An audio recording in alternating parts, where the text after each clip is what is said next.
अस्सलामुअलैकुम नाज़रीन, मैं हूँ आपकी होस्ट डॉक्टर कपूर चंचला और आप सबको मेरे प्रोग्राम हेल्थ फॉर ऑल में खुशामदीद। जैसे कि आप जानते हैं गर्मियाँ ऑलमोस्ट आ ही चुकी है और मज़ीद गर्मियाँ बढ़ने वाली है। तो गर्मियों में होने वाली बहुत सारी बीमारियाँ होती हैं, गर्मी अपने साथ बहुत सारी बीमारियाँ लेके आती है। उसमें से एक बहुत ही कॉमन सी बीमारी है टाइफाइड। तो आज हम बात करेंगे टाइफाइड के बारे में। टाइफाइड बच्चों में बहुत ज़्यादा होती है लेकिन बड़ों में भी बहुत ज़्यादा कॉमन है। तो टाइफाइड होता क्या है? टाइफाइड है तो एक बैक्टीरियल इन्फेक्शन, मतलब किसी तरीके के जरासीम से हो जाता है, लेकिन ये आपके मुंह के ज़रिए आपके पेट में जाता है। कोई भी पानी या खाने के ज़रिए जिसके अंदर इस बैक्टीरिया मौजूद हो, वो खाने को और या पानी को इन्फेक्ट करके आपको टाइफाइड करवा सकता है। टाइफाइड के अलामात के बारे में हम थोड़ी बात कर लेते हैं। टाइफाइड के अलामात में सबसे ज़्यादा जो कॉमन है वो बुखार का आना है। बुखार बहुत तेज़ आता है टाइफाइड के अंदर, 102, 103, 104 ऐसे ही बुखार आता है। आप बुखार के लिए पैनाडोल ले लेते हैं, फिर 4-6 घंटे बाद दोबारा बुखार तेज़ी पकड़ लेती है। उसके बाद ये है कि अगर 2 से 3 दिन हो जाए और अगर आपका बुखार ना उतरे, तो आपको लाज़मी चाहिए टाइफाइड का टेस्ट करवा लें। टाइफाइड का जो सबसे कॉमन टेस्ट है वो हमारे पास ब्लड कल्चर है। ब्लड कल्चर के ऊपर ही टाइफाइड डायग्नोस होता है और टाइफाइड के अंदर जो जरासीम होता है उसका नाम होता है साल्मोनेला टाइफी। जो अगर आपके ब्लड कल्चर के ऊपर आ जाए और एंटीबायोटिक पता चल जाए कि कौन सा एंटीबायोटिक उस टाइफाइड के ऊपर काम करेगा, तो फिर हम टाइफाइड का बहुत ही अच्छे से इलाज कर सकते हैं। बुखार के साथ साथ टाइफाइड के अंदर किसी किसी को उल्टियाँ हो जाती है, किसी को मतली होती है, पेट में दर्द होना बहुत ही कॉमन है। उसके साथ कभी-कभार आपको मोशन भी लग जाते हैं टाइफाइड के अंदर।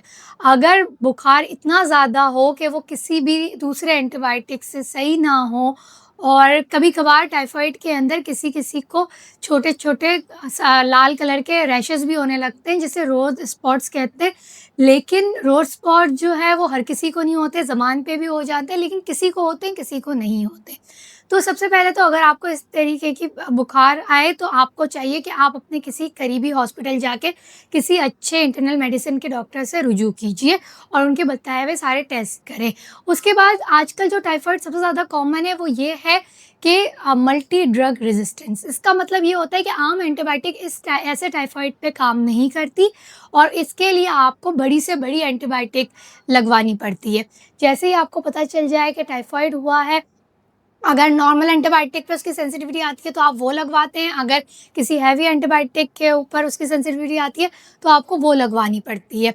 उसके बाद जो है यही इसका कॉमन इलाज है और इसके साथ-साथ आपको जो मज़ीद अलामात आ रहे हैं, जैसे बुखार का आना, पेट में दर्द होना, कमज़ोरी महसूस होना, बहुत ज़्यादा मोशन होना, इसके लिए आप जो भी symptomatic treatment over the counter available होते हैं, आप वही तरीके की ट्रीटमेंट करवा सकते हैं।